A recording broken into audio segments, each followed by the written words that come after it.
During the Reconstruction era, the South was in turmoil, one should say, politically. Prior to the Civil War, most Southerners voted Democrat.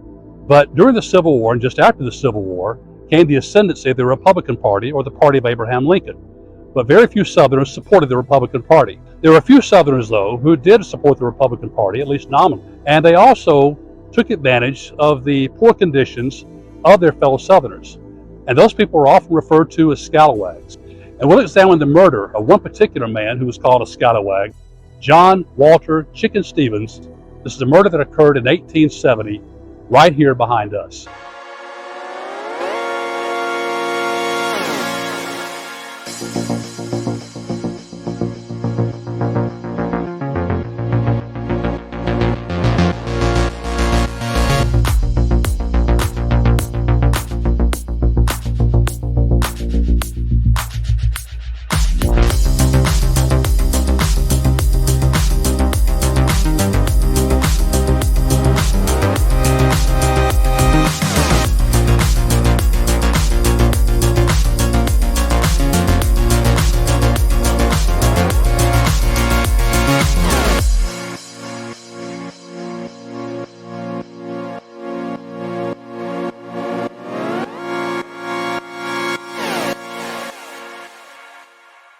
For this edition of Crime Chronicles, we're here in Yanceyville, North Carolina, Caswell County, just a few miles from the Virginia state line. Behind me is a statue of a Confederate soldier. Now, whether or not that statue should still be standing or not is perhaps another question for another day, another debate.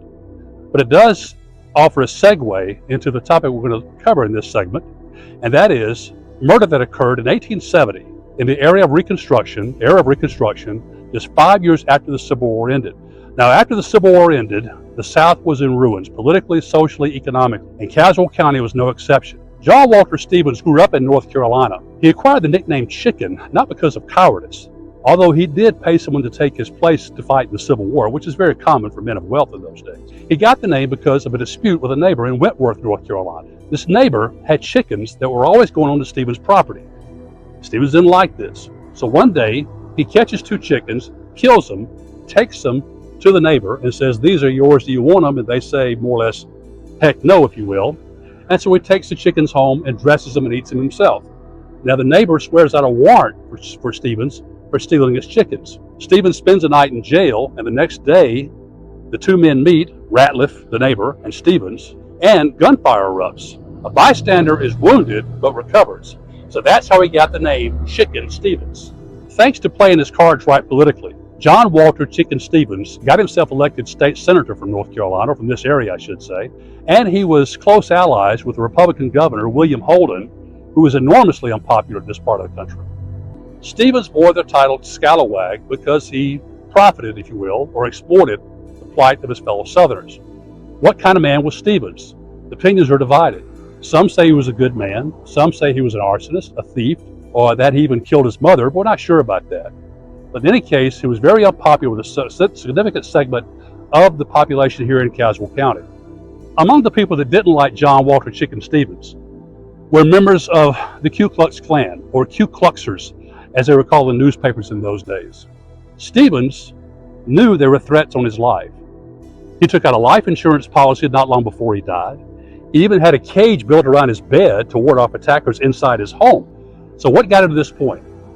Well, he was invited to meet with a man here that was then the Caswell County Courthouse, now a county office building, to talk about, more or less talk about politics. He was going to get this guy to switch his affiliation from the Democrat to Republican Party and run for sheriff, or at least that's why he thought he was being summoned here.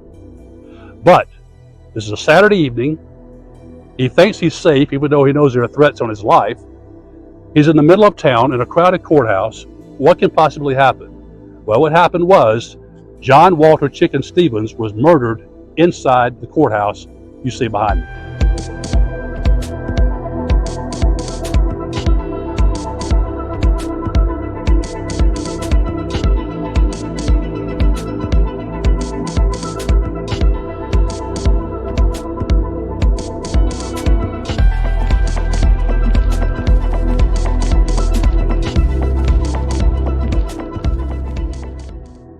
Well, we're standing in a place now. It's currently a meeting room for the county commissioners and county business and so forth. But in the 1870s, near the area of Reconstruction, when John Stevens was killed, this was the courthouse. It's now referred to as the old courthouse. And as you can see, it's a meeting space for county commissioners, but at one time you can also see that it was set up to be a courtroom, all right? So this is where John Stevens was lured or to talk to someone about some political matters, actually a Democrat he was going to speak to about possibly changing parties to the Republican Party and then running for sheriff. Well, that was a trap. And John Stevens was lured downstairs and murdered as a result of falling into that trap. Well, as you can see, I'm standing in a stairwell right outside what used to be the courtroom, and it's now a meeting room for county commissioners. It was either this set of steps or a similar set of steps on the other side of the room, in which John Stevens was led downstairs to his death.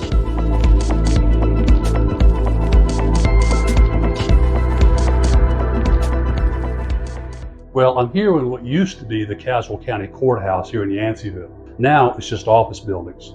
The building hasn't changed that much since it was built or since John Stevens' murder occurred in 1870. In fact, this was the room where John Stevens was killed. Now, a few things have changed. As you can probably tell, this is an employee break room now. What you really can't see very well is behind what we have right here is part of a fireplace. Now, the room that we have now is about half the size of the room that John Stevens was killed in 1870. A wall has been built dividing this room from the room next door, which used to be one much larger room. John Stevens was lured in here by the man he came to see and met by several members of the Ku Klux Klan, or Ku Kluxers as they called them very often in those days. He was pulled in here, and as you can see, this fireplace, at the time there was a bunch of wood stacked against the fireplace. After all, it was in use. That's when the killers wrapped a rope around John Stevens' neck. He begged for his life for several minutes. The man who was appointed to pull the trigger and kill John Stevens got cold feet and could not do it. He goes outside into the courthouse interior, perhaps outside the courthouse itself, and meets John Lee, the nominal head of the KKK in Caswell County, and tells him he has lost his nerve. So John Lee comes into this room. Exactly what happened, we're not sure. All we know pretty much is John Lee's account, which was finally published about 65 years after the event occurred, and about 15 or 20 years after John Lee's death. Whether that account is actually accurate, we still don't know for sure. But in any case, what we think happened, what John Lee said happened, was he came into this room, talked with John Stevens. John Stevens begged for his life. And that's when the three hatchet men, the three hitmen, if you will, tied the rope around John Stevens' neck, started to strangle him, and then stabbed him to death and or cut his throat. Well, when John Stevens did not return home, his wife became worried. And so she notified his brothers and some other men of the town, and they scoured the town looking for John Stevens. Well, John Stevens' body was still here in this room by the fireplace, or somewhere in this room, most likely by the fireplace. Problem was, it was nighttime. No one could see in this room. And even though his last reported place that he visited was here in the courthouse, they still weren't sure if this is where he disappeared, where he may have been killed and met with foul play. Well, plus the killers could not move his body, even though it was night. They had planned to move the body at nightfall, but by now the town was alerted, or some people were alerted, that John Stevens was missing. So they had no choice but to leave the body here. Well, one of the men sent to look for Stevens supposedly was an African-American resident of Caswell County and an ally of Stevens and the Republican Party. Supposedly, this man perched himself on a tree, somewhere in this vicinity, and he was able to look in and see this room, but because it was dark, he could not see Stevens' body. But as morning approached, he was able to look in and see the entire room. You see, even though we're on the first floor, this is pretty high above street level. So a person looking up into this room cannot really see into it very well. So that's why the man had to climb the tree. And sure enough, in the morning, when this room became visible, the sun came up, and there was no electricity in those days, remember, right? So that's when he saw John Stevens' body in this room. I'm now standing in the hallway outside the room where John Chicken Stevens was actually murdered. And the people here in Caswell County have kind of immortalized this unfortunate event with a plaque. You can't see it very well from right there, but with a plaque talking about the murder of John Chicken Stevens. And there's a written account of what happened. And this is a picture of what, for a long time, people thought was John Stevens. But this is not John Stevens. If you do a Google search on the name John Chicken Stevens, this picture will pop up, but it's not John Stevens. The fact is, we don't really know what John Stevens looked like.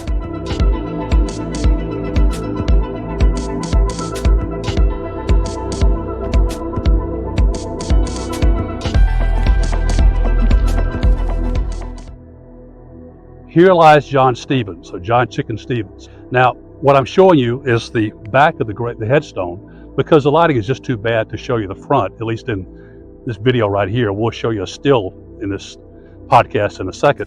But we don't know who was paid to do this, but it says on his headstone, John Walter Stevens, doesn't say chicken, by the way, soldier, CSA, patriot. Now, which was he? Because if he were on the side of a CSA, he was not really a patriot. Fact is, John Stevens did not fight on the side of the Confederacy during the Civil War. He sat it out, paid someone to take his place, like many people did. He profited during the Civil War, and therefore that brought him up for charges, if you will, after the Civil War, during Reconstruction, the area in which he was murdered, which he was called a scalawag, or a scalawag being someone from the South who capitalized on the South's misery during the era of Reconstruction. So here lies John Chicken Stevens. Well, after the murders of John Stevens here in Caswell County and another murder in nearby Alamance County, Governor William Holden decided enough was enough. He had had enough of the KKK, and he had to show North Carolina who really was in charge, Governor Holden or the KKK, or at least the Piedmont area of North Carolina. And so he legally invoked martial law here in Caswell County. And he recruited 2 regiments, one from Newbern, which is composed primarily, or at least partially, of African American troops. That didn't sit very well with the townspeople. But what was even worse than that was him summoning a regiment from the western part of North Carolina, headed by a man named Kirk. This guy Kirk was known as Cutthroat Kirk for his actions during the Civil War. And he was not popular in North Carolina to begin with. In fact, even some papers who were normally friendly toward Holden and hostile toward the Klan thought it was a bad move politically, and it would only inflame tensions here in Caswell County, which it did. Kirk and his men ruled North Carolina, or at least Caswell County, more or less with an iron hand. People were detained without rights of habeas corpus. They went out of their way to be obnoxious. Sometimes soldiers would bathe openly in public in the nude. That was why we have what is can be called the Kirk-Holden War, after Governor William Holden and this former Union soldier from Tennessee and Western North Carolina, Kirk, who ruled over Caswell County with martial law. Now, eventually, the law that allowed the governor to declare martial law was declared unconstitutional. And when that happened, Kirk and his men fled for their lives from Caswell County. And it ushered in further era of Reconstruction, but also the relegation to African Americans as second-class citizens, and eventually the Jim Crow era. But the Kirk-Holden War sparked the impeachment of Governor William Holden. He was one of the first state governors actually removed from office, and it set a trend as a result of his impeachment. Other governors from other states were also impeached, and some were removed from office. So the Kirk-Holden War had implications really around the country, not just here in Caswell County and not just in North Carolina.